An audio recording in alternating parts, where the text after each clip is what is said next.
Nuestro oyente. Saludo a esta hora a quien fuera el asesor de seguridad del presidente Donald Trump, John Bolton, diplomático estadounidense, quien, recordemos, en marzo del año 2018 sustituyó a Herbert Raymond. Bolton quiere hablar con nosotros hoy sobre varias de las noticias que hacen parte de los asuntos de orden de seguridad de su país en las últimas semanas. Por favor, Ana, saludemos al señor John Bolton y de entrada preguntémosle, él cómo recibió el indulto que le otorgó el presidente Joe Biden al empresario Álex Saab. Good morning, Mr. Bolton. Thank you very much for your time today at W Radio. And glad to be with you. Thank you for your time and Merry Christmas. Let's go ahead and begin by asking you about a news that, as you imagine, has been of great importance for Colombia and for all of our region, and it's the clemency that President Joe Biden gave Álex Saab. How do you receive that clemency? Well, I think it was a big mistake by the Biden administration. Saab obviously was critical to Maduro's personal finances and the regime finances, keeping them in power at the expense of the Venezuelan people.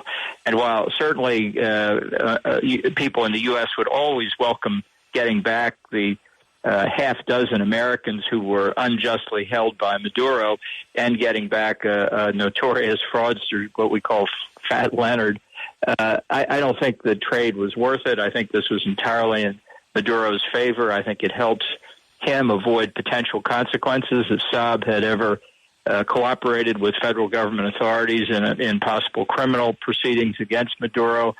So it's clearly a win for the Maduro regime and a loss for the United States and the people of Venezuela.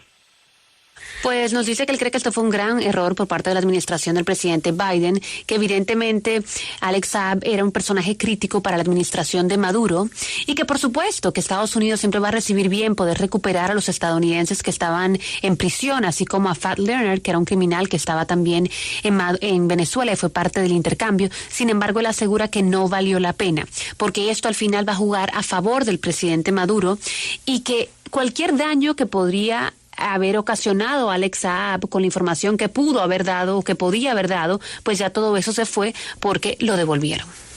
Pero él no cree que el señor Saab, antes de haber sido devuelto a Venezuela, entregó suficiente información que involucre y que incrimina a Maduro y a su gobierno con hechos ilegales. But don't you believe that perhaps before Saab was sent back to Venezuela, he cooperated with the authorities in the United States and gave them information that could eventually incriminate or affect President Maduro? It's certainly possible. The question is how long Álex Saab withstood efforts to get him to cooperate. And if I were looking at it through Maduro's eyes, I'd say I would want to get Saab back as quickly as I could.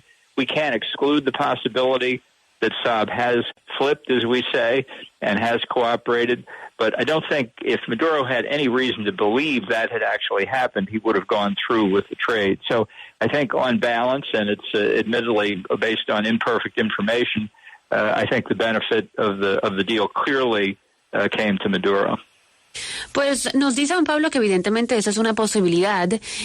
¿Cuánto tiempo tuvo Saab o cuánto tiempo decidió no cooperar? Pues es algo que no tenemos claro, pero que no se puede, pues digamos que cerrar esa posibilidad de que él hubiese cooperado. Sin embargo, él analiza y piensa que si Maduro tuviese la duda o pensara que Álex Saab habría colaborado, pues no hubiese llevado a cabo el intercambio. Señor Bolton, la liberación del señor Saab pone en riesgo la seguridad de cualquier estadounidense que puede ser secuestrado por un régimen enemigo de Estados Unidos a cambio de concesiones?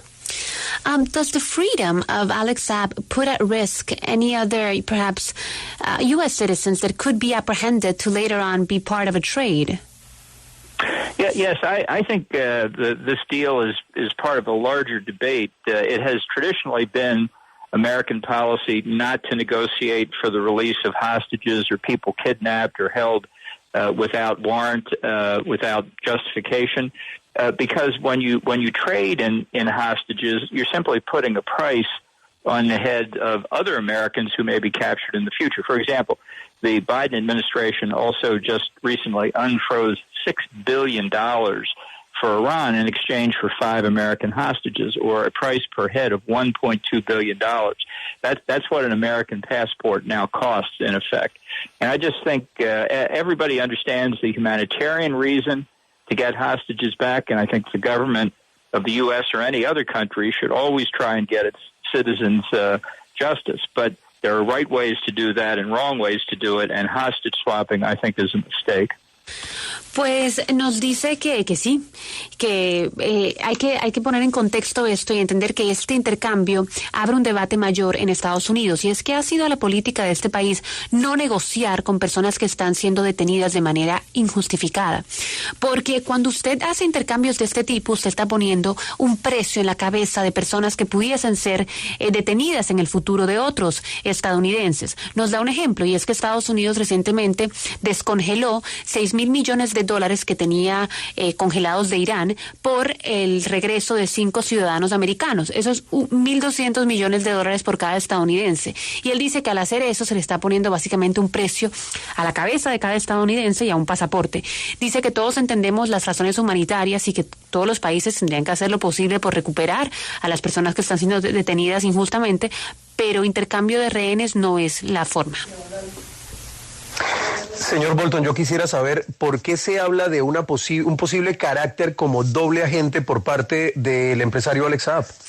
Why do you believe that it's being discussed a possible double agent from Álex Saab?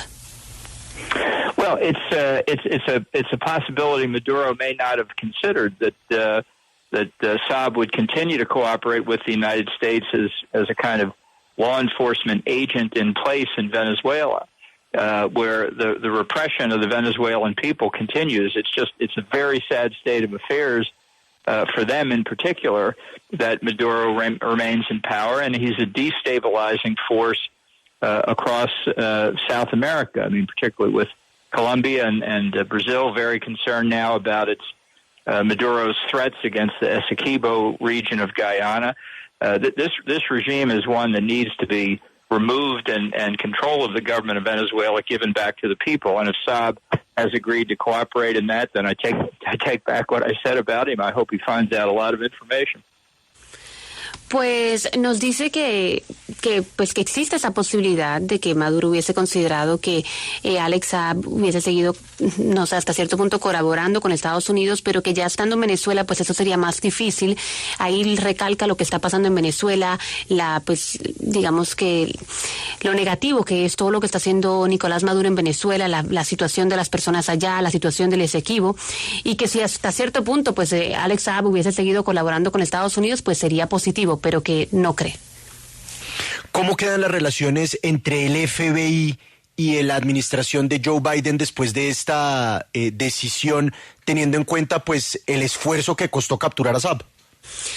How do you believe that the FBI relationships with the Biden administration are at right now, considering the fact that it was very complex to capture Álex Saab, to bring him to the U.S., and now this happens? Well, I think I speak as an alumnus of the Department of Justice myself. It's generally the view there at the FBI or Main Justice itself that releasing hostages that law enforcement has apprehended, absent some tangible benefit to law enforcement, is a mistake. Sometimes the president has to make a call based on what he sees as higher U.S. interest. That's probably what Biden thought here, but I would agree with what I think the FBI position is. It was a mistake to let Saab go. Pues él nos habla desde su punto de vista, que es un alumno del Departamento de Justicia, y nos recalca un poco lo que ya nos dijo. Él cree que aquí no hubo un beneficio tangible.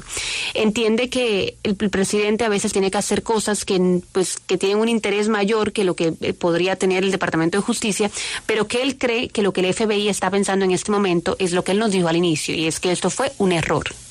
I know that we have one last question, Mr. Bolton. So I would like to ask you if you don't think that making any kind of effort to try to recover democracy in Venezuela is fair. And so if this is a part of that effort, well, it may be something that the U.S. should try to do to try to recover democracy in that country. Look, I wish it were true. I think one of the biggest failures that I experienced in the Trump administration was not seeing the opposition in Venezuela overthrow Maduro in early 2019. It was a great disappointment.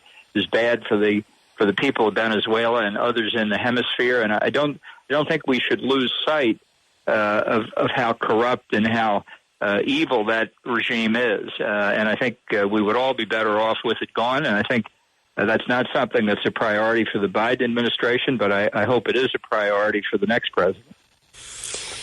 Okay, Mr. John Bolton, thank you very much for your time with W Radio. Have a nice day and a happy new year for you. Well, thank you, and happy new year to all of you. Pues él nos aclara que ha sido uno de los grandes fallos no poder sacar a Maduro. Nos recalca que esto es un régimen extremadamente corrupto, Juan Pablo, extremadamente diabólico es la palabra que él utiliza, y él no cree que para la administración Biden en este momento sacar a Maduro es una prioridad, pero que espera que para la próxima administración sí lo sea.